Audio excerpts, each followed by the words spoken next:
Hello everyone.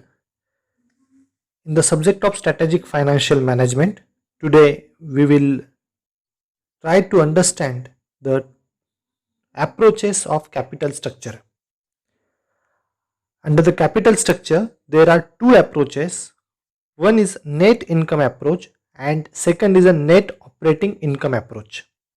Today in this video session, we will try to understand the net income approach. Net income approach suggests that the value of the firm can be increased by decreasing the overall cost of capital through high debt proportion. There are various theories which propagate the ideal capital structure for a firm. It is the proportion of debt and equity in which a corporate finances its business. The capital structure of a company plays a very important role in determining the value of a firm. A corporate can finance its business mainly by two means, that is, one, debt, and second is equity. However, the proportion of each of these could vary from business to business. A company can choose to have a structure which has 50% each of debt and equity, or more of one and less of another. Capital structure is also referred to as a financial leverage, which strictly means the proportion of debt or borrowed funds in the financing mix of a company. Debt structuring can be a handy option because the interest payable on debts is tax deductible. Hence, debt is a cheaper source of finance. But increasing debt has its own share of drawbacks like increased risk of bankruptcy, increased fixed interest obligation, and etc. For finding the optimum capital structure in order to maximize shareholders' wealth or value of the firm, different theories or approaches have evolved. Let us now look at one of the approach, that is net income approach. It was presented by David Durant. The theory suggests that increasing value of the firm by decreasing the overall cost of capital, which is measured in terms of weighted average cost of capital. This can be done by having a high proportion of debt, which is a cheaper source of finance compared to equity finance. Weighted average cost of capital is the weighted average cost of equity and debts, where the weights are the amount of capital raised from each source. According to the net income approach, change in the financial leverage of a firm will lead to a corresponding change in the weighted average cost of capital and also the value of the company. The net income approach suggests that with the increase in leverage, that is the proportion of debt, the weighted average cost of capital decreases and the value of firm also increases. On the other hand, if there is a decrease in the leverage, the weighted average cost of capital increases and thereby the value of the firm decreases. For example, in case of equity debt mix of 50-50, if the equity debt mix changes to 20-80, it would have a positive impact on the value of the firm, of the business, and thereby increase the value per share. There are some assumptions of the net income approach. The first assumption is the increase in debt will not affect the confidence level of the investor. There are only two sources of finance. One is a debt and second is equity. There are no other source of finance like preference share capital and retained earning under the net income approach. Under the net income approach, all companies have uniform dividend payout ratio, it is 1. Under the net income approach, it is assumed that there is no flotation cost, there is no transaction cost and no corporate dividend tax.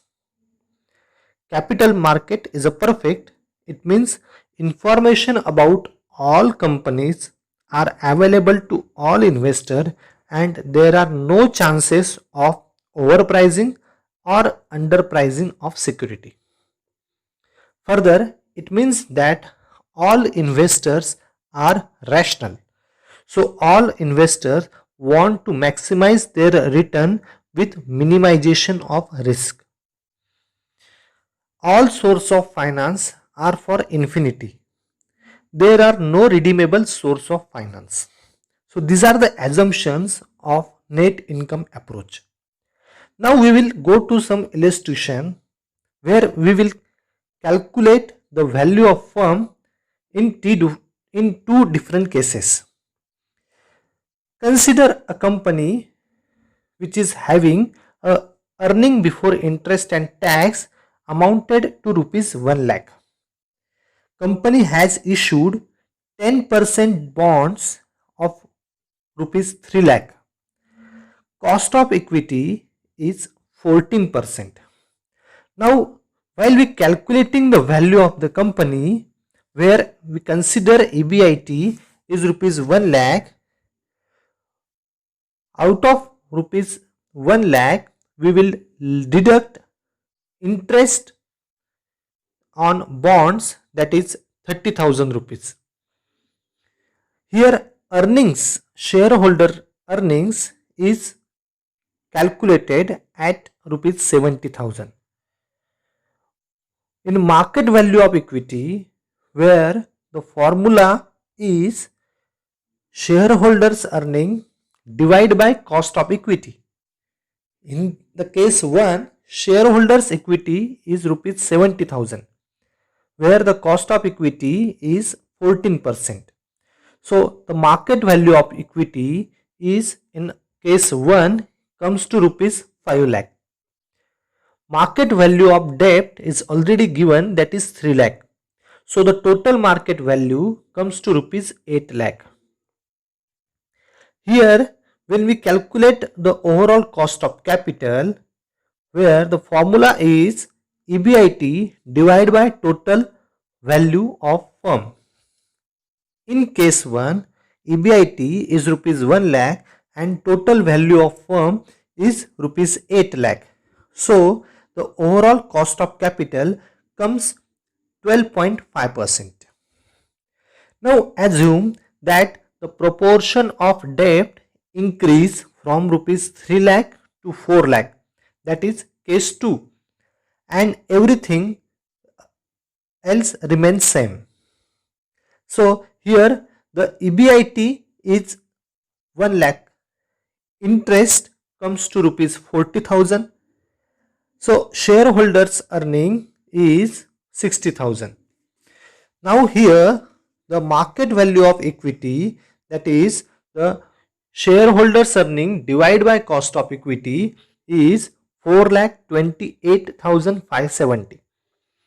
Market value of debt in case 2 is rupees 4 lakh. Therefore the total market value comes to rupees 8,28,570. Here if we calculate the overall cost of capital, the overall cost of capital is 12%. Now we can conclude that in net income approach, with increase in debt proportion, the total market value of the company increase and cost of capital decrease.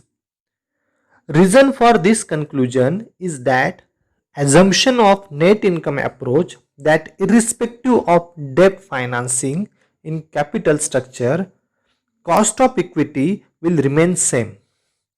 Further, the cost of debt is always lower than the cost of equity.